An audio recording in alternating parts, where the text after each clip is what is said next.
Okay, welcome everyone. तो mechanics lecture series का आज हमारा ये लेक्चर नंबर 12 है और लास्ट लेक्चर के अंदर अपन ने स्टार्ट किया था सेंट्रल फोर्स। सो सेंट्रल फोर्स के अंदर अपन ने बहुत सारी चीज़ें डिस्कस कर ली थी, तो एक बार मैं जल्दी से थोड़ा सा क्विक रिवीजन दे देता हूँ। सेंट्रल फोर्स को अपन ने स्टार्ट कैसे किया था। हमने सबसे पहले नेचर के अंदर जितने भी फोर्सेस हैं उनके बारे में, इंटरेक्शन है उनके बारे में पढ़ा था। फिर स्पेसिफिकली दो टाइप के इंटरेक्शंस होते हैं जो सेंट्रल फोर्सेस की तरह बिहेव करते हैं। क्यों सर? सेंट्रल फोर्स जो होता है वो रेडियल डिपेंडेंट फोर्स होता है और हमारे नेचर के अंदर ऐसे दो फोर्सेस हैं, one is gravitational force, one is electromagnetic interaction. So इन दोनों को मिला के हमने सेंट्रल फोर्स पढ़ना स्टार्ट किया था। फिर सेंट्रल फोर्स की डेफिनेशन पढ़ी थी, उसके बाद में इसके जो भी कंजर्वेशन लॉज हैं वो अपन ने पढ़े थे। तो पहला कंजर्वेशन लॉ कौन सा था? एंगुलर मोमेंटम का। एंड दूसरा क्या था? एनर्जी कंजर्वेशन का।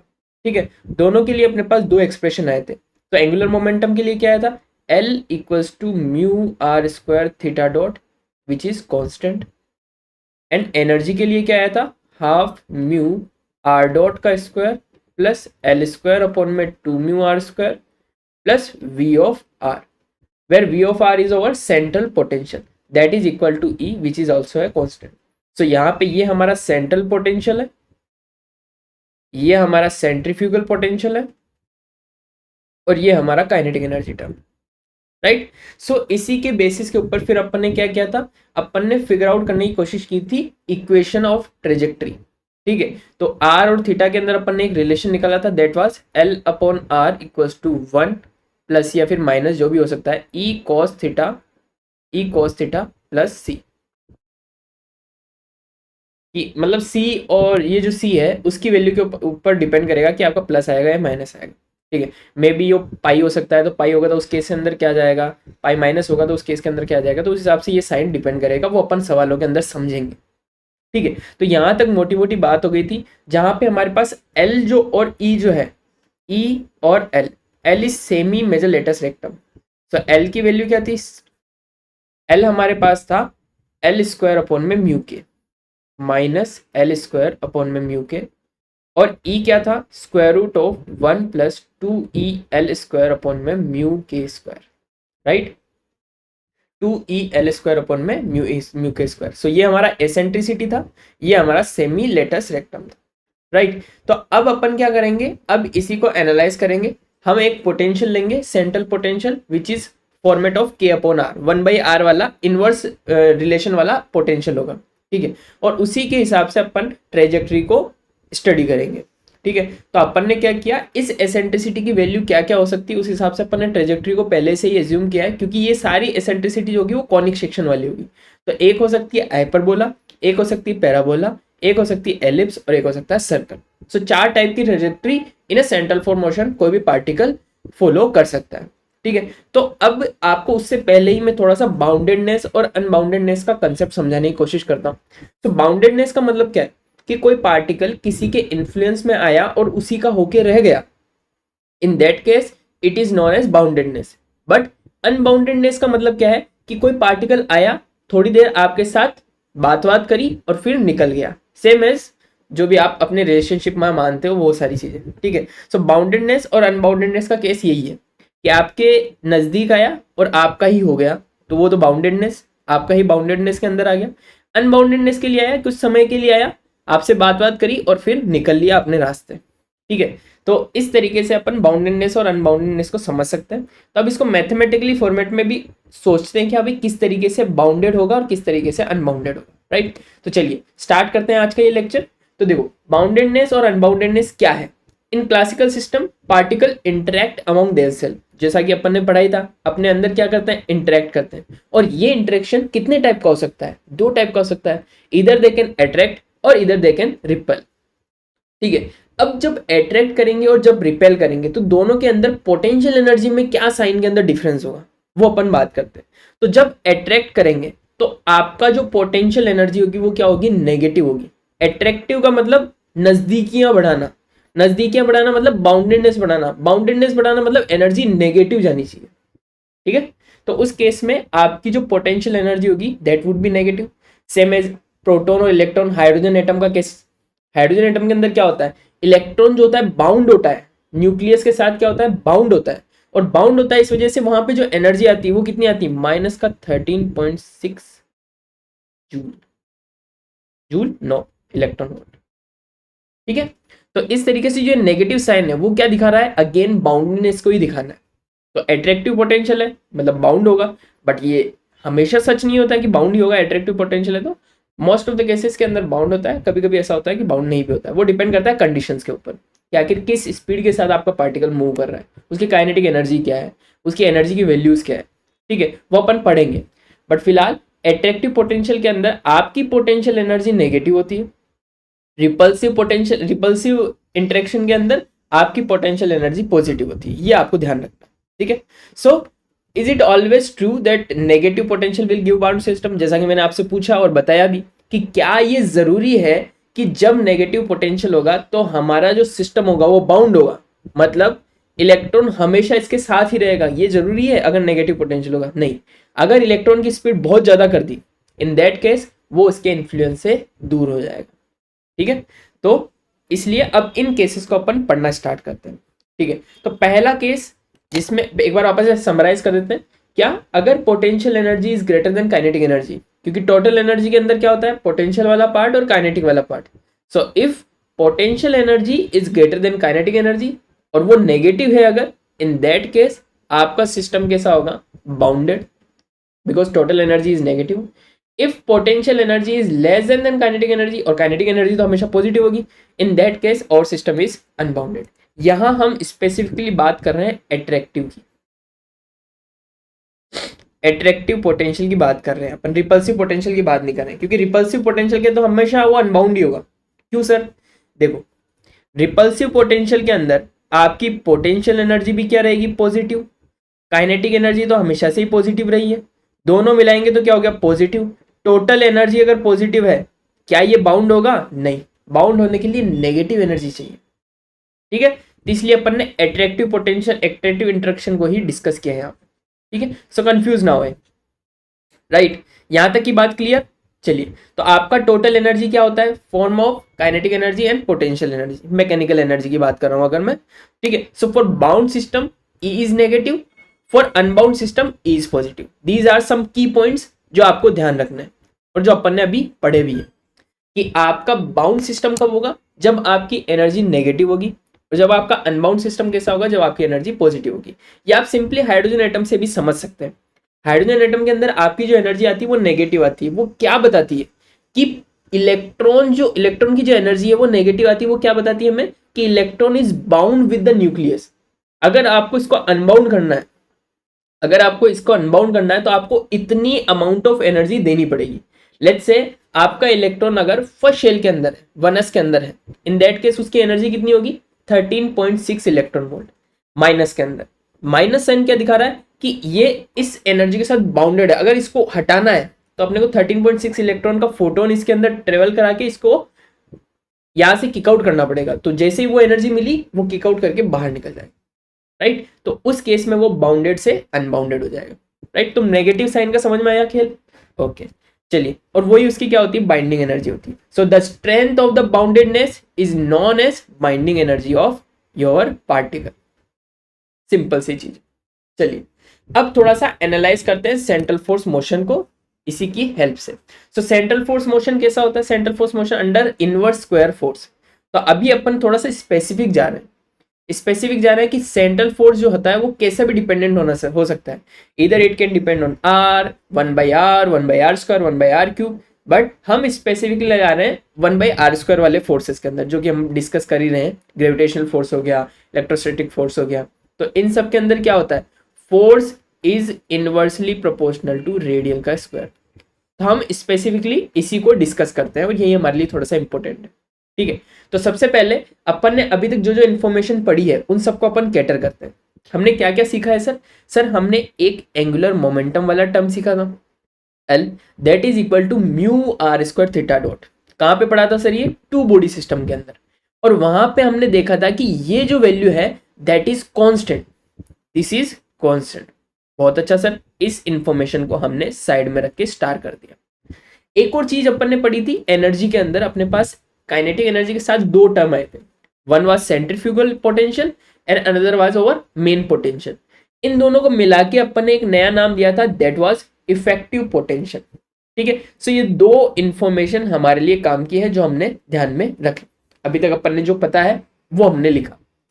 ठीक है, अब आपका जो फोर्स है वो कैसा है, के अपॉन में आर स्क्वायर, मतलब r square inversely proportional to r की पावर 2 के है। तो यहां से अगर मैं आपसे पोटेंशियल पूछूं तो एफ इक्वल्स टू क्या होता है, माइनस का del u by del are.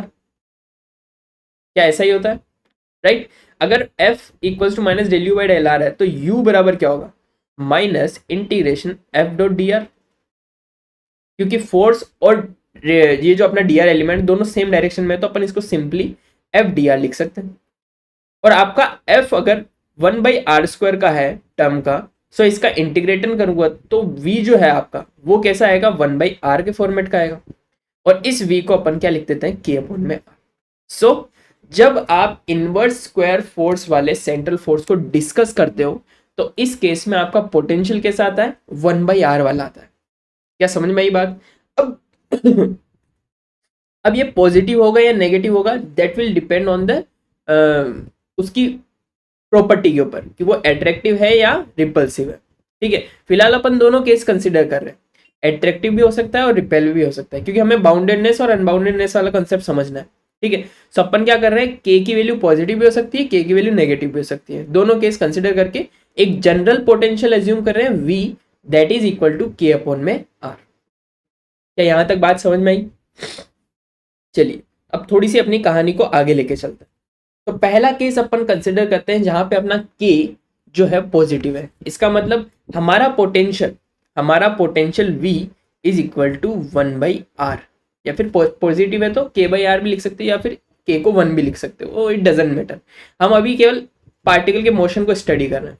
ठीक है, ओके। सो यहां से मेरा इफेक्टिव पोटेंशियल क्या हो जाएगा, देखिए हम कंसिडर कर रहे हैं k इज पॉजिटिव वाला। k अगर हमारा पॉजिटिव है, इन दैट केस हमारा इफेक्टिव पोटेंशियल क्या हो जाएगा, k अपॉन में r plus L square upon में 2 म्यू आर स्क्वायर। तो ये वाली एंटिटी पॉजिटिव, ये वाली एंटिटी भी पॉजिटिव। ठीक है, सो हमारा v इफेक्टिव क्या हो गया, पॉजिटिव हो गया। अब अगर आप एनर्जी की बात करोगे, एनर्जी में क्या होता है sir, half mu r dot square plus v effective. अब फिर से सोचना, क्या सर, वी इफेक्टिव अगर पॉजिटिव क्वांटिटी है, काइनेटिक एनर्जी हमारी पॉजिटिव क्वांटिटी है, सो टोटल एनर्जी क्या हो गई, पॉजिटिव। क्या क्या इस केस के अंदर आपका पार्टिकल बाउंडेड होगा ना? क्या आपका पार्टिकल बाउंडेड होगा? नहीं। अब ऐसा नहीं होने के पीछे क्या रीजन है, अब उसको थोड़ा सा ग्राफ से सिखाने की कोशिश कर। देखो आप क्या करो, वी इफेक्टिव को प्लॉट करो। तो हम क्या करते हैं, वी इफेक्टिव को प्लॉट करते हैं। तो वी इफेक्टिव के अंदर आपके पास एक ये टर्म है और एक ये टर्म है, तो मैं सेपरेटली दोनों को प्लॉट करता हूं और फिर इनका कंबाइन फॉर्म करते हैं। ठीक है, सो एक्सक्यूज मी, जस्ट एक सेकेंड दीजिएगा।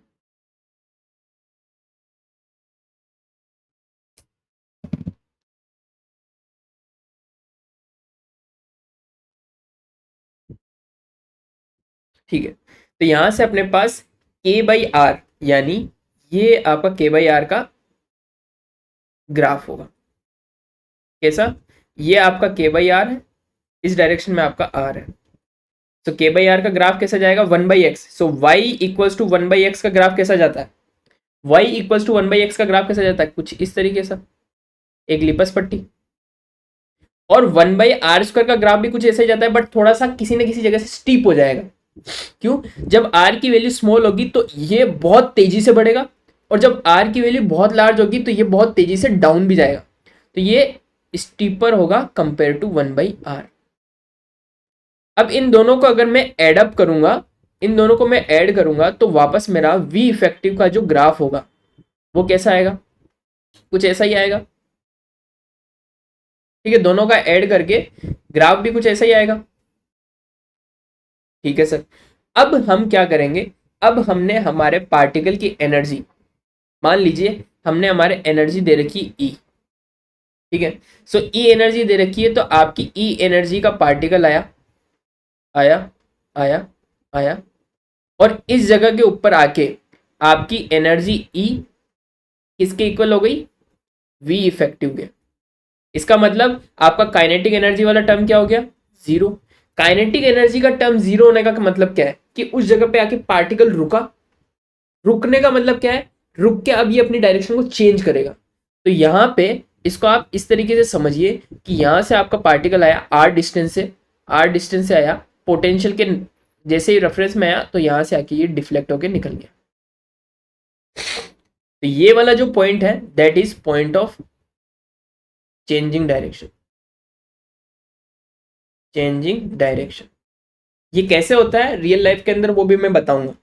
फिलहाल अगर आपकी एनर्जी इतनी दे रखी, इतनी एनर्जी दी आपने उसको अपने पार्टिकल में, तो यहाँ पे इस पॉइंट पे आने के बाद आर की वैल्यू कम होती जाएगी, सेंट्रल पोटेंशियल के इन्फ्लुएंस में आ रहा है वो। इस पॉइंट के ऊपर जिसको अपन r equals to r naught भी कह सकते हैं, r equals to r naught की डिस्टेंस के ऊपर आके ये क्या करेगा, अपनी डायरेक्शन को चेंज करेगा। क्योंकि इससे बियॉन्ड अगर गया वो, सोचिएगा अगर इस डिस्टेंस के बियॉन्ड गया तो उस केस में V effective is greater than ई।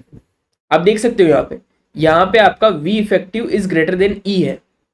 इसका मतलब क्या है, V effective is greater than E का मतलब क्या है कि आपका जो वी इफेक्टिव मतलब आपकी एनर्जी में क्या क्या आता है, वी इफेक्टिव भी आता है और काइनेटिक एनर्जी भी आता है। और ये कह रहा है कि ये इससे ज्यादा है, मतलब ये उधर जाएगी तो काइनेटिक एनर्जी क्या हो जाएगी, लेस देन जीरो हो जाएगी। ये पॉसिबल है क्या, काइनेटिक एनर्जी तो एक पॉजिटिव क्वांटिटी है, वो नेगेटिव हो ही नहीं सकती। इसका मतलब this region is known as forbidden, क्योंकि ऐसा हो ही नहीं सकता, तो इसको अपन बोलते हैं फॉरबिडन रीजन। और ये वाला रीजन कैसा है, अलाउड रीजन। बात समझ में आई थोड़ी सी। इस वाले रीजन को फॉरबिडन क्यों बोला, क्योंकि इस केस के अंदर आपकी काइनेटिक एनर्जी नेगेटिव हो जा रही थी, जो कि पॉसिबल नहीं है, जो कि पॉसिबल नहीं है। इसलिए इसको अपन बोलते हैं फॉरबिडन रीजन। और यहां से पार्टिकल अंदर जा ही भी नहीं सकता, यहां से आएगा इस तक और वापस निकल लेगा। और यहां से अपने पास जो बाउंडेड अनबाउंडेडनेस की कंडीशन आती है, तो यहां पे इस पार्टिकल की ट्रेजेक्टरी दो टाइप की हो सकती है, इधर इट कैन बी हाइपरबोला और इधर कैन बी पैराबोला, जो हम पढ़ेंगे आगे वाले केसेस में। चलिए एक बार वापस से समराइज करता हूं क्या पढ़ाया। के is positive, in that case आपका पोटेंशियल क्या हो गया, पॉजिटिव। पोटेंशियल भी पॉजिटिव, आपका सेंट्रीफ्यूगल पोटेंशियल भी पॉजिटिव, दोनों पॉजिटिव आपस में मिले पॉजिटिव क्वांटिटी दी, राइट। इसका ग्राफ अपन ने बनाया। सो ये वी ऑफ आर का ग्राफ है के अपॉन आर का, और ये अपना एल स्क्वायर अपॉन में 2 म्यू आर स्क्वायर का ग्राफ है। दोनों को कंबाइन करके बनाया तो ये अपना वी इफेक्टिव का ग्राफ है। अब आपने कोई ई एनर्जी सेट करी आपके पार्टिकल की, ठीक है, ई एनर्जी का पार्टिकल है, उसको एनर्जी आपने सेट करी। अब ये पार्टिकल आर डिस्टेंस से आ रहा है, आर डिस्टेंस से आ रहा है, अभी तक इस पोटेंशियल की वैल्यू इस एनर्जी से कम है, तो यहाँ पे इसकी काइनेटिक एनर्जी थोड़ी हाई होगी, यहाँ पे इसकी काइनेटिक एनर्जी हाई, यहाँ पे इसकी काइनेटिक एनर्जी हाई, अब थोड़ी थोड़ी कम होना स्टार्ट हो जाएगी, कम होना स्टार्ट हो गई, कम होना स्टार्ट हो गई। यहाँ आया, काइनेटिक एनर्जी कितनी हो गई, जीरो। इसके बाद जा सकता है क्या, नहीं, क्योंकि इस केस में काइनेटिक एनर्जी नेगेटिव होना स्टार्ट हो जाएगी, जो कि पॉसिबल नहीं है। तो यहाँ पे आया, रुका और अपनी पतली गली पकड़ के निकल लिया वापस से। यहां पे आर डिस्टेंस के ऊपर बहुत दूर है, तो यहां पे इफेक्टिव पोटेंशियल की वैल्यू जीरो, तो काइनेटिक एनर्जी मैक्सिमम से अब धीरे धीरे वो उसके इन्फ्लुएंस में आ रहा है, तो काइनेटिक एनर्जी कम होती जाएगी। एक पॉइंट आएगा जहां पे जीरो होगी, यहां पे आते ही इसके बियॉन्ड तो जा नहीं सकता है, तो क्या करना पड़ेगा, इसको अपनी डायरेक्शन चेंज करनी पड़ेगी। चेंज करी और पतली गली पकड़ के निकल लिया। So this is our unbound system. और ये जो रीजन है इट इज अलाउड, और ये वाला रीजन है वो है अपना फॉरबिडन। क्या बात समझ में आई थोड़ी, और है अभी तक 4-5 केसेस है, अपने को और अच्छे से क्लैरिटी आएगी। तो अगर आपकी एनर्जी पॉजिटिव है, पहली चीज तो आपका सिस्टम हमेशा अनबाउंड ही होगा, कोई पॉसिबिलिटी नहीं है कि उसके अंदर आपका सिस्टम के अंदर आपका पार्टिकल जो है वो आ जाए और आपके साथ रहने लग जाए, वो पॉसिबिलिटी नहीं है। सो यहाँ पे मैंने 2 जोन बताए, आर नोट से कम अगर गया तो आर नोट से कम जा भी नहीं सकता, that is known as forbidden region. और आर नॉट के बाद वाला ये वाला रीजन है, that is known as allowed region, जैसा कि अल्फा स्कैटरिंग के अंदर होता भी है। क्या एक पॉजिटिव पार्टिकल के पास आएगा तो वहां पे पोटेंशियल कैसा है, रिपल्टिव, वहां पे पोटेंशियल कैसा है, रिपल्सिव पोटेंशियल है। तो उस केस में क्या वो उसके अंदर जा सकता है, नहीं। इसलिए जो रदरफोर्ड स्कैटरिंग हुई थी, तो ये आपका गोल्ड न्यूक्लियस है, न्यूक्लियस का चार्ज पॉजिटिव होता है। यहाँ पे जो अल्फा पार्टिकल आ रहे हैं वो भी क्या है, पॉजिटिव नेचर के हैं। तो ये क्या इसके अंदर पेनिट्रेट करके अंदर जाएंगे क्या, या फिर ये इसके चारों ओर चक्कर लगाएंगे क्या, नहीं लगा सकते, क्योंकि यहाँ पे जो इलेक्ट्रोस्टैटिक पोटेंशियल है वो रिपल्सिव नेचर का है। अगर आप यहाँ पे इलेक्ट्रॉन को भेजते तो उस केस में क्या होता है, एट्रैक्टिव पोटेंशियल होता, और उस केस में पॉसिबिलिटी थी कि ये बाउंड में आ जाए, जो हम आगे पढ़ेंगे। बट अभी फिलहाल के लिए ऐसा पॉसिबल नहीं है। तो अगर अल्फा पार्टिकल भेज रहे हो तो ये क्या करेगा, आएगा डिफ्लेक्ट होकर निकल जाएगा, आएगा डिफ्लेक्ट होकर निकल जाएगा। क्या ये इसके साथ बाउंड सिस्टम में आया, नहीं आया। थोड़ी देर बात करी, अरे भाई आप तो हमारे जैसे हो ही नहीं, हम तो निकल लेंगे, निकल लिए। ठीक है, तो इस तरीके से आप समझिए इसको। चलिए अब थोड़ा सा के नेगेटिव वाला कंसिडर करते हैं केस।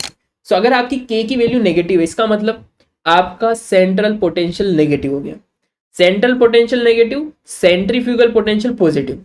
अब एक पॉजिटिव क्वांटिटी है, एक नेगेटिव क्वांटिटी है, दोनों को ऐड करूंगा तो देखो दो केस पॉसिबल है, या तो आने वाला रिजल्ट पॉजिटिव हो सकता है या फिर आने वाला रिजल्ट नेगेटिव हो सकता है। अब ये किस पे डिपेंड करेगा, तो इसको एक छोटे से एग्जांपल से समझिए कि आपने दो वैल्यूज को ऐड किया। एक बेसिक सा एग्जांपल है, आप आराम से समझ भी सकते, खुद से भी समझ सकते हो। ए प्लस बी, अगर ए अपने आप में नेगेटिव है और बी अपने आप में पॉजिटिव है, अगर मैं आपको कहूं कि a is greater than b, मतलब ए का magnitude is greater than b, in that case अपनी क्वांटिटी कैसी होगी, नेगेटिव होगी। अगर ए की मैग्नीट्यूड बी से छोटा है, इन दैट केस आपकी वैल्यू क्या होगी, पॉजिटिव होगी। तो सेम केस यहां पर भी देखिए कि आपके पास एक है माइनस का के बाई आर और एक है आपके पास एल स्क्वायर अपॉन में 2μr²। तो अगर आपका सेंट्रल पोटेंशियल डोमिनेट कर दिया किसको, सेंट्रीफ्यूगल को, इन दैट केस आपका वी इफेक्टिव कैसा हो गया सर, नेगेटिव। और अगर आपका सेंट्रल पोटेंशियल इससे हार गया तो इन दैट केस आपका वी इफेक्टिव कैसा हो गया सर, पॉजिटिव। क्या एक छोटी सी बात समझ में आई ये वाली, आगे का सोचो ही मत, फिलहाल ये समझो क्या कि आपका जो सेंट्रल पोटेंशियल है अगर वो नेगेटिव है, क्योंकि हम मान रहे हैं, हमने पहला केस किया कि जिसके अंदर पॉजिटिव था, यानी रिपल्सिव पोटेंशियल, रिपल्सिव नेचर वाले। अब हमें अट्रैक्टिव वाला कर रहे हैं। अट्रैक्टिव वाले के लिए एग्जांपल सोच सकते हो, gravitational force is attractive force, तो ये यहाँ पे लगेगा तो उसके रिलेटेड जितनी भी प्रॉब्लम्स है वो सारी इससे सोल्व हो जाएगी। दूसरा, चार्जेस जो अपोजिट पोल के होंगे, नेगेटिव पॉजिटिव वाले, पॉजिटिव नेगेटिव वाले, तो उस केस के अंदर भी क्या होगा, आपका ये वाला कंसेप्ट लगेगा। तो आप अब क्या कर रहे हो, सेंट्रल पोटेंशियल को नेगेटिव रख रहे हो और आपका सेंट्रीफ्यूगल पोटेंशियल तो ऑलरेडी पॉजिटिव है ही। अब दो पॉजिटिव नेगेटिव क्वांटिटी को ऐड करने पे दो केस हो सकते हैं कि दो चीजें आ सकती है, या तो पॉजिटिव आ सकती है या नेगेटिव आ सकती है, करेक्ट। अब पॉजिटिव कब आएगी और नेगेटिव कब आएगी, तो जो नेगेटिव वाली एंटिटी है अगर वो डोमिनेट कर गई, यानी सेंट्रल फोर्स डोमिनेट कर गया, इन दैट केस आपका इफेक्टिव पोटेंशियल नेगेटिव चला गया। अगर वो कम हो गया तो आपका सेंट्रीफ्यूगल फोर्स डोमिनेट कर गया और आपका वी इफेक्टिव क्या हो गया, पॉजिटिव। तो वही चीज समझाने की कोशिश करिए। चलिए बैक टू अवर टॉपिक। क्या अगर आप कह रहे हो कि आपका के नेगेटिव है तो आपका मोशन, आपके पार्टिकल का मोशन बाउंडेड भी हो सकता है और अनबाउंडेड भी हो सकता है। अब वो कैसे हो सकता है उसके बारे में बात करते हैं। पहली चीज, आपका इफेक्टिव पोटेंशियल के पास क्या हो गई, दो चॉइस हो गई, वो पॉजिटिव हो सकता है, वो नेगेटिव हो सकता है, राइट। तो अब हम क्या करेंगे, इसको भी ग्राफ से ही समझेंगे, ठीक है। सो ग्राफ से इसको समझने की कोशिश करते हैं। तो उससे पहले थोड़ी सी मैं चीजें आपको समझाता हूं कि स्मॉल डिस्टेंस के ऊपर और लार्ज डिस्टेंस के ऊपर आपका प्लॉट कैसा बनना चाहिए, समझा है। जैसे अभी अपन ने के पॉजिटिव के लिए एक प्लॉट बनाया था, वैसे ही हम के नेगेटिव के लिए भी एक प्लॉट बनाएंगे। तो दो सिनेरियो आपको बताता हूं पहले। इफ आर इज स्मॉल क्योंकि हमारे पास देखो दो प्लॉट है, समझिएगा, ये आपका है वी आर का, ये आपका है L square by two mu r square का, और ये है हमारा इफेक्टिव पोटेंशियल। ठीक है, अपन को फाइनल एट द एंड ये वाला ग्राफ बनाना है, नीचे वाला। तो आर जब स्मॉल है, in that case v of r क्या होगा, माइनस के बाई आर, और सेंट्रीपिटल पोटेंशियल क्या होगा, एल स्क्वायर अपॉन में टू म्यू आर स्क्वायर।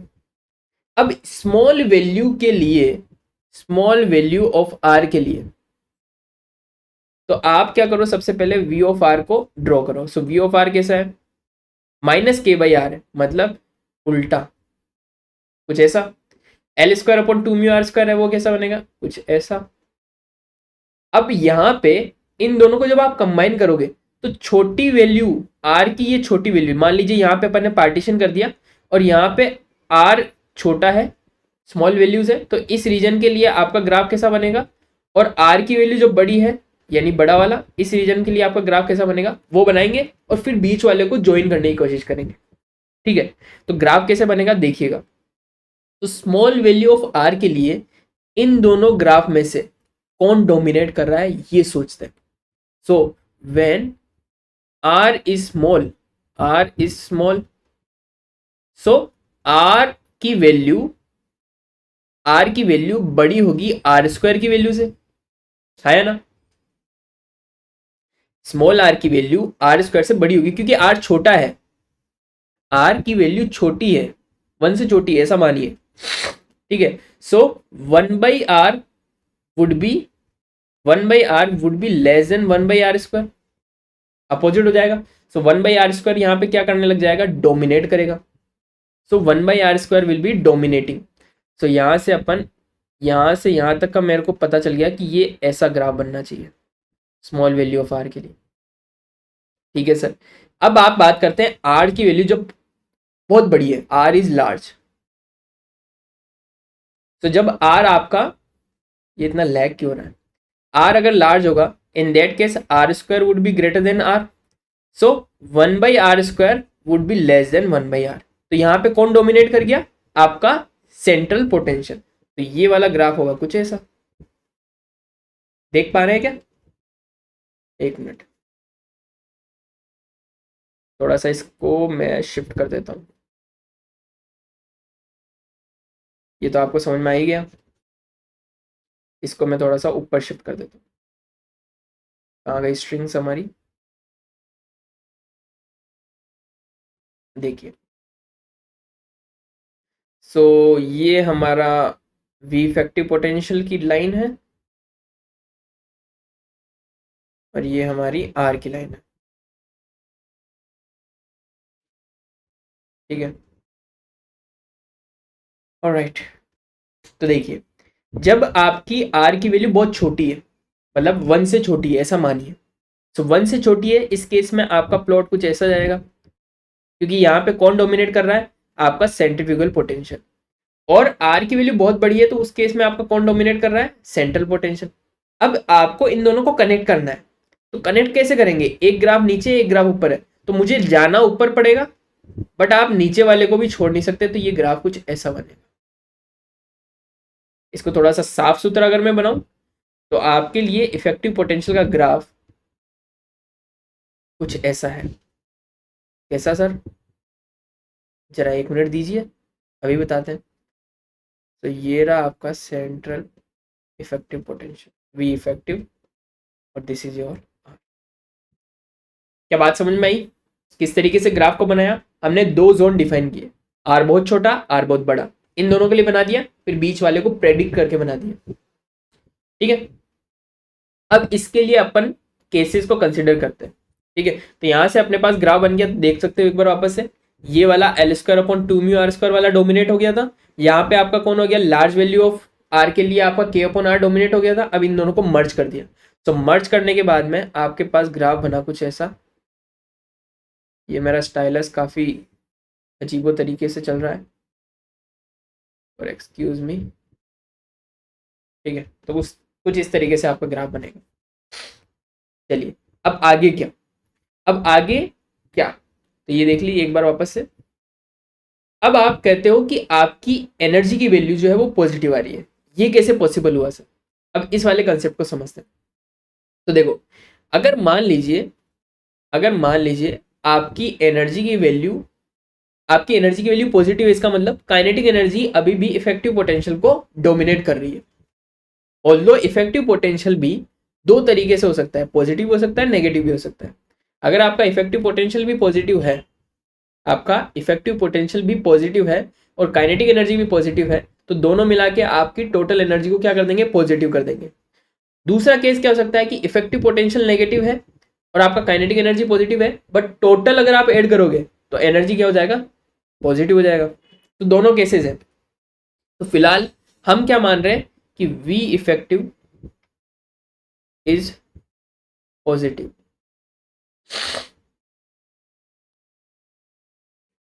या इसको छोड़िए, आपकी एनर्जी अभी क्या है? Your energy is positive. इसका मतलब एनर्जी कहीं यहाँ पे लाई करेगी, जीरो से ऊपर लाई करेगी। तो ये आपकी एनर्जी की लाइन हो गई। सो आपका पार्टिकल आ रहा होगा, देखिएगा, ये आपका पार्टिकल यहाँ से आ रहा था, यहाँ से यहाँ तक कितना गैप है? वो सारा गैप कौन लेके बैठा है? काइनेटिक एनर्जी वाला। तो इतनी हाई काइनेटिक एनर्जी के साथ वो आ रहा था, आ रहा था, आ रहा था, यहाँ पे और हाई हो गई काइनेटिक एनर्जी, यहाँ पे और हाई हो गई, यहाँ पे आई, इस जगह पे आया और यहाँ पे काइनेटिक एनर्जी क्या हो गई? जीरो। जीरो हो गई। इसका मतलब इससे पहले, इससे पीछे तो जा नहीं सकता, तो यहीं पे आके क्या करेगा? ये डिफ्लेक्ट करेगा। सो इस पार्टिकल की काइनेटिक एनर्जी को आप एज्यूम करना थोड़ा सा, यहाँ यहाँ यहाँ यहाँ यहाँ यहाँ यहाँ यहाँ और यहाँ।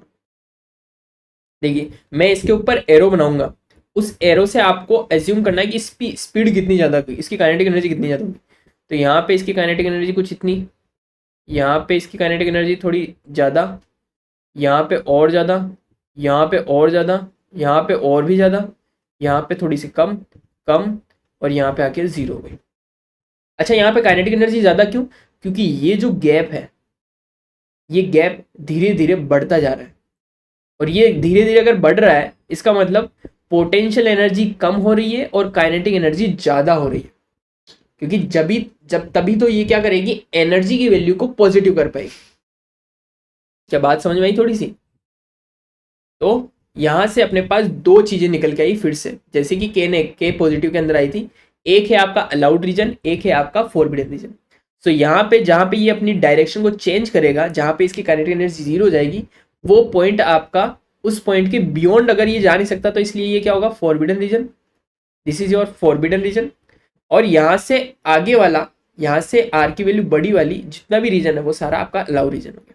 तो देखो, ई जब वी इफेक्टिव से बड़ा है, इन दैट केस आर जो है वो R1 से बड़ा है। सो R1 से बड़ा है तो ये वाली सारी वैल्यूज वो अलाउड है, वहाँ पे पार्टिकल रह सकता है, पॉसिबिलिटी है। बट आर अगर लेस देन R1 है तो वो फॉरबिडन रीजन। सो अगेन, अगर आपकी एनर्जी पॉजिटिव है, जैसा कि मैंने आपको स्टार्टिंग से ही बताया था, एनर्जी को नेगेटिव होना पड़ेगा तभी वो बाउंड सिस्टम में आएगा। यहाँ पे अभी भी ये क्या है? पॉजिटिव है, इसका मतलब ये क्या है? अनबाउंड है। ये चीज़ तो आप आराम से समझ ही गए।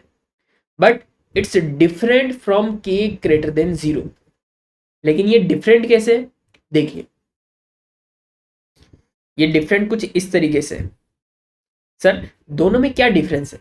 अगर मैं आपको के पॉजिटिव वाला केस कंसिडर करूं और एक के नेगेटिव वाला केस कंसिडर करूं, इसमें भी ये अनबाउंड आया, इसमें भी ये अनबाउंड आया। दोनों की ट्रेजेक्ट्री में क्या डिफरेंस होगा वो समझिएगा। अगर मैं अल्फा पार्टिकल को भेजता हूं, तो ये अल्फा पार्टिकल आया और डिफ्लेक्ट हो गया। क्या ये अनबाउंड सिस्टम है? हाँ। क्या ये ट्रेजेक्ट्री हाइपरबोला या पैराबोला हो सकती है? हाँ। अब बात करते हैं के नेगेटिव के अंदर। अब मैं क्या कर रहा हूँ? अल्फा पार्टिकल की जगह इलेक्ट्रॉन को भेज रहा हूँ। इलेक्ट्रॉन को भेजा काफी हाई स्पीड के साथ, ये इलेक्ट्रॉन आया और डिफ्लेक्ट करके चला गया। क्या ये अनबाउंड है? हाँ। क्या यहाँ पर भी जो ट्रेजेक्ट्री है वो पैराबोला हाइपरबोला हो सकती है? तो दोनों में डिफरेंस किस चीज का था?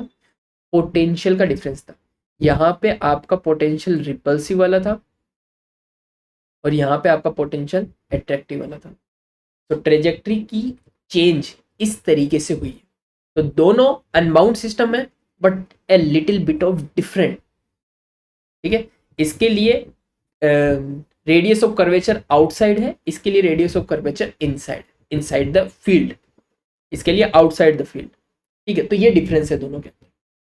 ठीक है, एक छोटा सा डिफरेंस है। ओके, अब आगे क्या, तो ये आप देख ही सकते हो, एक है पार्टिकल अल्फा पार्टिकल, एक में आप मीटियोर मान सकते हो।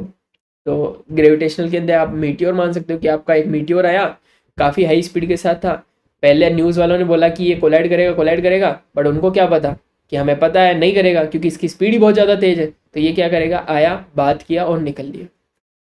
ठीक है, और अल्फा स्कैटरिंग के अंदर क्या होगा, ये आया, बात किया और निकल गया। तो दोनों की ट्रेजेक्टरी के अंदर थोड़ा सा डिफरेंस है। वो किसकी वजह से आ रहा है, वो इंटरेक्शन की प्रॉपर्टी की वजह से आ रहा है। एक में वो रिपल्सिव है, एक में वो अट्रैक्टिव है।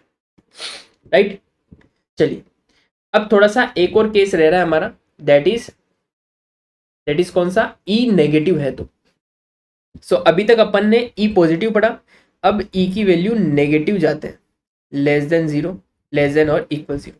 यहाँ से आपकी थोड़ी सी इंपॉर्टेंट प्लेनेटरी सिस्टम को अंडरस्टैंडिंग जो है वो आना स्टार्ट होती है। तो यहाँ पे आपके पास अगेन आप क्या करोगे, वी इफेक्टिव पोटेंशियल निकालोगे।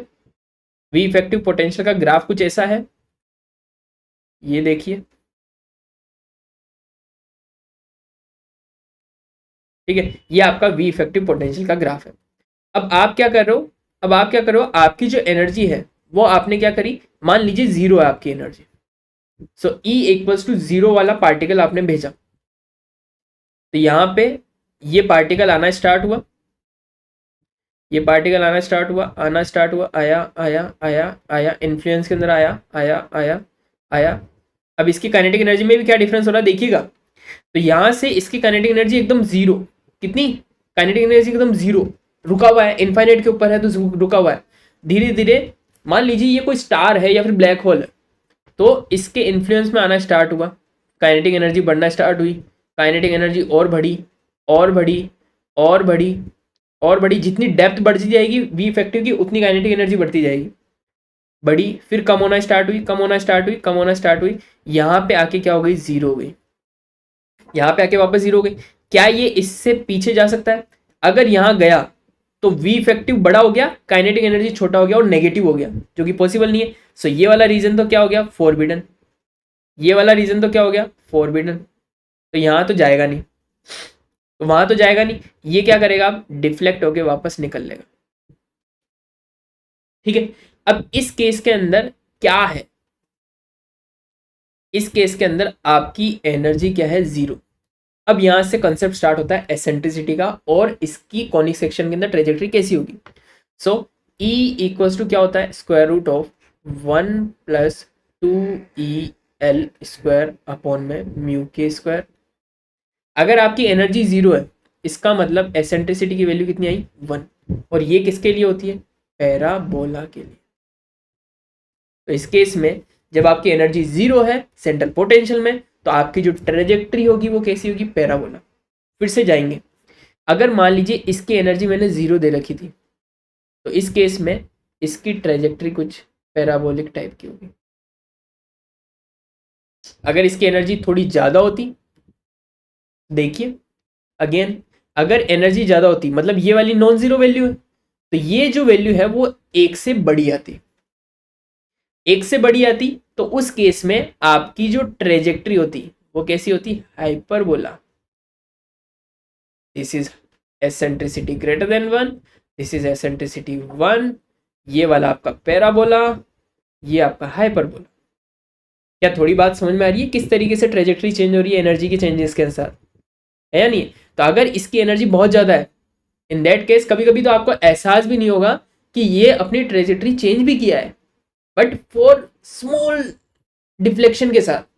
क्योंकि ऐसा है कि एनर्जी कितनी भी चेंज हो, हमेशा इसका जो प्रोजेक्टाइल होगा, उसका जो ट्रेस होगा, ट्रेजेक्ट्री होगी, वो हाइपरबोला ही होगी। बट वो किस बड़े आकार के अंदर होगी वो हम नहीं जानते, ठीक है। बट पैराबोला के लिए आपको दिखेगा, क्योंकि एनर्जी 0 है, तो उस केस में मीटियोर आएगा और निकल के चला जाएगा, और ये काफ़ी क्लोजली जाएगा। ठीक है, तो इसका बैंड जो है आप देख सकते हो, राइट। तो ये हो गया ई जीरो वाला केस, ठीक है। ई वाला जीरो वाला केस हो गया। अब अगर ई की वैल्यू और नेगेटिव कर दें, मतलब अब ये नीचे जा रहा है, देखिएगा अब आपका बाउंड सिस्टम स्टार्ट होता है। तो लेट्स से अगर एनर्जी की वैल्यू नेगेटिव है, so this is negative energy. अब देखते हैं, अगर एनर्जी नेगेटिव है तो इस केस में यहां से यहां तक आपका पोटेंशियल जो है वी इफेक्टिव क्या हो गया, एनर्जी नेगेटिव है, वी इफेक्टिव कैसा हो गया, नेगेटिव हो गया, है ना। वी इफेक्टिव नेगेटिव हो गया, तो यहां से यहां तक क्या आप देख सकते हो काइनेटिक एनर्जी अभी भी क्या है, जीरो, ठीक है। सो यहां पे आपका पार्टिकल अब आना स्टार्ट होता है, आया इस केस के अंदर, आया इस जगह पे, आया इस जगह पे आपकी क्या काइनेटिक एनर्जी क्या हो गई, जीरो। इस जगह पे आपकी काइनेटिक एनर्जी क्या हो गई, जीरो। तो यहां से अब ये ट्रैप होना स्टार्ट हुआ, ट्रैप होना स्टार्ट हुआ, अंदर गया, इसकी काइनेटिक एनर्जी बढ़ना स्टार्ट हो गई। तो इसको मैं दूसरे कलर से बनाने की कोशिश करता हूँ। यहाँ पे इसकी काइनेटिक एनर्जी बढ़ी, बढ़ी, बढ़ी, बढ़ी, घटी, घटी, घटी, घटी, जीरो। चेंज डायरेक्शन, बढ़ी, बढ़ी, बढ़ी, बढ़ी, घटी, घटी, घटी, घटी, change direction, change direction, change direction, change direction, change direction, क्या हो गया, ट्रैप हो गया। This is bound system. क्या बात समझ में आई? ऐसा कहाँ होता है, क्या आप देख सकते हो रियल लाइफ के अंदर ये कहाँ हो रहा है अभी, अर्थ और मून सिस्टम, यहां पे भी ये दोनों बाउंड है। या फिर अर्थ और सन सिस्टम, वहां पर भी अर्थ क्या है, बाउंड है। और किस ऑर्बिट में अंदर घूम रही है, इलेप्टिकल ऑर्बिट के अंदर घूम रही है, ठीक है। So this is our bound system. ये कब आता है, जब आपकी एनर्जी क्या हो, नेगेटिव हो, लेस देन जीरो, ठीक है। और अगर आप कहो कि अगर एनर्जी और नीचे जा रही है, और कहां जा रही है, इस जगह पे आ रही है, on the bottom of v effective potential. तो ई की वैल्यू बहुत है, नेगेटिव मैक्सिमम आ गई।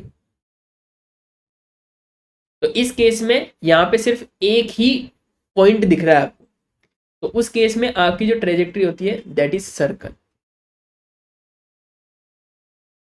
यहां पे आपकी ट्रेजेक्ट्री क्या होती है, सर्कल। इससे ऊपर एलिप्स। सो मैं थोड़ा सा जोन बना देता हूं, किस पेन से बनाया जाए, ब्लू। तो यहां से यहां तक एलिप्स, इस जगह पे सर्कल, इस जगह पे पैराबोला, और बियॉन्ड दैट हाइपरबोला। क्या बात समझ में आई? और इसके सवाल करेंगे तब और अच्छे से समझ में आ जाएगा। फिलहाल इसी को डाइजेस्ट करने की कोशिश करें जो मैंने आज पढ़ाया है, ठीक है। अब थोड़ा सा सवालों के ऊपर चलते हैं और इसको और समझने की कोशिश करते हैं, ठीक है। सो पहला सवाल आपका, ये मैंने असाइनमेंट दे दिया है टेलीग्राम ग्रुप के ऊपर, आप जाके चेकआउट कीजिएगा। और जो बचे हुए सवाल रहेंगे वो फिर मैं सॉल्यूशन आपको प्रोवाइड करा दूंगा टेलीग्राम ग्रुप के ऊपर। तो जो आज नए हैं, जिनका पहला लेक्चर है, हमारा एक टेलीग्राम ग्रुप भी है, फिजिक्स तड़का IIT जैम जस्ट TFR करके। सो आप डायरेक्टली चैनल को सर्च भी कर सकते हो टेलीग्राम में, अदरवाइज यहाँ पे चैनल की डिस्क्रिप्शन के अंदर भी जाके भी जा सकते हो। तो वहाँ पे असाइनमेंट ऑलरेडी अपलोड है। चैनल के डिस्क्रिप्शन में जाके एक मैंने ड्राइव लिंक बना रखी है, उसमें जाके आप प्रीवियस मैकेनिक्स के जितने भी लेक्चर्स, जितने भी असाइनमेंट है वो जाके एक्सेस कर सकते हो, उनके सॉल्यूशन भी पड़े हैं। तो पहले प्रैक्टिस करो, अगर दिक्कत आती है तो सॉल्यूशन की हेल्प लो और अपनी प्रिपरेशन करो, ठीक है। सो पहला सवाल, the minimum energy required to remove a body of a mass m from earth surface to far away is equal to, क्या पूछा है, वो मिनिमम एनर्जी बताइए जिससे कि अर्थ की सरफेस से किसी भी ऑब्जेक्ट को अपन को बाहर निकाल के फेंकना है। मतलब ये अगर आपकी ग्रेविटेशन, ये आपकी अर्थ है, ऐसी चपटी होती है क्या, मतलब कई लोग कहते हैं स्पेरिकल होती है, कई कहते हैं संतरे के आकार की होती है। सो अगर यहाँ पे आपका पार्टिकल है जो कि क्या है, ग्रेविटेशनल, अर्थ के ग्रेविटेशन के इन्फ्लुएंस में है r डिस्टेंस के ऊपर, इस जगह से आपको इसको इनफाइनाइट पे भेजना है। तो कैसे करोगे, आपको मिनिमम एनर्जी कितनी चाहिए, तो देखो यहाँ पे इसकी काइनेटिक एनर्जी जीरो, सो इसकी एनर्जी कितनी है total, that is GMM upon में R, GMM अपॉन में R, that is equal to MGR, right. So ये आपका MGR वैल्यू है। अगर मैं इसको यहां से इन्फाइनाइट पे भेजना चाहता हूं, इन्फाइनाइट के ऊपर क्या इसकी पोटेंशियल एनर्जी जीरो हो जाएगी, क्या इसकी काइनेटिक एनर्जी भी जीरो हो जाएगी, मिनिमम पूछ रहा है तो मतलब काइनेटिक एनर्जी भी जीरो होनी चाहिए। सो ई फाइनल कितना, जीरो। ई इनिशियल कितना, mgr, कितनी एनर्जी चाहिए, delta E, that is mgr, कितनी एनर्जी चाहिए, mgr एनर्जी चाहिए। ठीक है, सो अभी इसकी एनर्जी कितनी है, नेगेटिव के अंदर है, ये पोटेंशियल जो है नेगेटिव है, सो माइनस का mgr है। सो डेल्टा ई अगर आपसे पूछे तो वो क्या होगा, E final minus E initial, that is equal to zero minus minus mgr। क्योंकि साइन का यहाँ पे आपको कंफ्यूजन हो सकता है तो उसको भी मैं सॉर्ट कर देता हूँ। ये कैसे सॉर्ट किया समझिए, जो आप सरफेस के ऊपर हो तो उस केस में आप बाउंड सिस्टम में हो, बाउंड सिस्टम में हो मतलब आपकी एनर्जी कैसे रहनी चाहिए, नेगेटिव, और ग्रेविटेशनल पोटेंशियल तो ऑलरेडी नेगेटिव पोटेंशियल होता है, इसलिए यहाँ पे मैंने minus G M m upon r लिया, वो माइनस एम जी आर हो गया।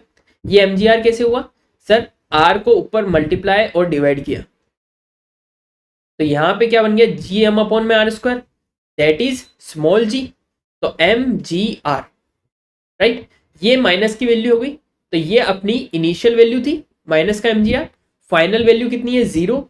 अब यहाँ पे काइनेटिक एनर्जी जीरो क्यों ली, क्योंकि मिनिमम बोला है, मिनिमम बोला है, इसका मतलब आप कोई भी एक्स्ट्रा एनर्जी नहीं देंगे जो उसको काइनेटिक के टर्म में प्रोवाइड हो, बस आपको सिर्फ इसको उखाड़ के फेंकना है ऐसी जगह पे जहां इसको पूरा अनबाउंड माना जा सके। तो अनबाउंड कहाँ मान सकते हैं अपन, इनफाइनाइट पे मान सकते हैं, ठीक है। तो यहाँ से आपके पास जो आंसर आया वो है mgr, so option B is your correct answer, ठीक है। नेक्स्ट सवाल क्या है, the gravitational field due to the mass distribution at position x is given by i equals to minus A upon में X cube in x direction. ये क्या है, gravitational field की है, ठीक है। And the gravitation potential at position x is equal to, so आपसे gravitational potential पूछा है, ठीक है। आपको फील्ड दे रखा है और पोटेंशियल पूछा है, मतलब आपको पूछा है basically v, v equal to क्या होता है, माइनस एफ डी आर।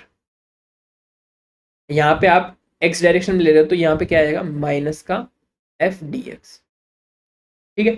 तो यहाँ पे f की जगह क्या दे रखा है आपको, i दे रखा है, सो i इक्वल्स टू क्या जाएगा, माइनस माइनस प्लस हो गया, इंटीग्रेशन ऑफ a dx, और a क्या है आपका, a अपॉन में एक्स क्यूब dx, इंटीग्रेट करेंगे तो क्या आएगा, इंटीग्रेट करेंगे तो क्या आएगा, a x की पावर माइनस थ्री प्लस में वन अपॉन में माइनस थ्री प्लस में वन, ये कितना आ गया, माइनस का a अपॉन में टू एक्स क्यूब। सो आपकी जो वैल्यू आई है वो कितनी आई है, माइनस का a अपॉन में टू एक्स क्यूब, तो ऑप्शन बी, राइट। नेक्स्ट सवाल, the energy required to shift a satellite from orbit R to R is E. क्या बोल रहा है, आर से टू आर में शिफ्ट करने के लिए जो एनर्जी चाहिए होती है वो कितनी है आपके पास, ई है। So what energy will be required to shift the satellite from orbit to R to three R. So पहली एनर्जी देखते हैं, so initial energy E is equal to, पहले कहाँ थी, पहले कहाँ थी, आर थी, आर से टू आर भेजा, सो माइनस का जी एम एम अपॉन में टू आर, ये फाइनल हो गई। इनिशियल कितनी, माइनस का जी एम एम अपॉन में आर, तो ये वैल्यू कितनी आ रही है निकल के, जी एम एम अपॉन में टू आर, यही आ रही है। अब आप क्या कर रहे हो, कहाँ से कहाँ जा रहे हो, ई प्राइम मान लीजिए, ई प्राइम मान लिया, कहाँ से कहाँ जा रहे हो, थ्री आर में जा रहे हो, तो माइनस का जी एम एम अपॉन में थ्री आर माइनस माइनस का जी एम एम अपॉन में टू आर, इसको सॉल्व करेंगे तो कितना आएगा, लगभग minus two plus three, one, one divided by six G m by r. तो अगर इसको कंपेयर करूं तो यहाँ से मेरे पास ई प्राइम की वैल्यू आ रही है कितनी, ई बाई थ्री, तो option C is the correct answer. तो इस तरीके से थोड़े आसान आसान से सवाल है, आप एक बार ट्राई कीजिएगा, और बाकी सॉल्यूशन मैं इनका प्रोवाइड करा ही दूंगा, सो आप वहाँ से क्रॉस चेक भी कर सकते हैं। एक ये वाला सवाल है, ये वाले सवाल है, ये बेसिकली इतने एडवांस नहीं है जितना मैंने पढ़ाया आपको। सो ये अभी तक आपका तो ग्रेविटेशनल और केपलर्स लॉ इन्हीं के ऊपर बेसिस के ऊपर सवाल है, तो ये आपका थोड़ा सा रिविजन कराने के लिए था, ताकि आप पीछे जो वाली चीज़ें हैं 11th-12th वाली वो थोड़ी सी रिवाइज हो जाए आपकी। तो एक बार इनको भी ट्राई कीजिएगा, आसान से सवाल है। इसकी पूरी पीडीएफ आपको टेलीग्राम ग्रुप के ऊपर मिल जाएगी, तो आप जाके ज्वाइन कर लीजिए और वहाँ से इन सब चीज़ों का एक्सेस कर लीजिए। ठीक है, कुछ प्रीवियस ईयर पे क्वेश्चंस भी है और आज एक और असाइनमेंट मैं अपलोड कर दूंगा, तो वो भी आप ट्राई कीजिए। ठीक है, मिलते हैं आपसे नेक्स्ट सेशन के अंदर। Thank you so much for joining the session. Okay, bye.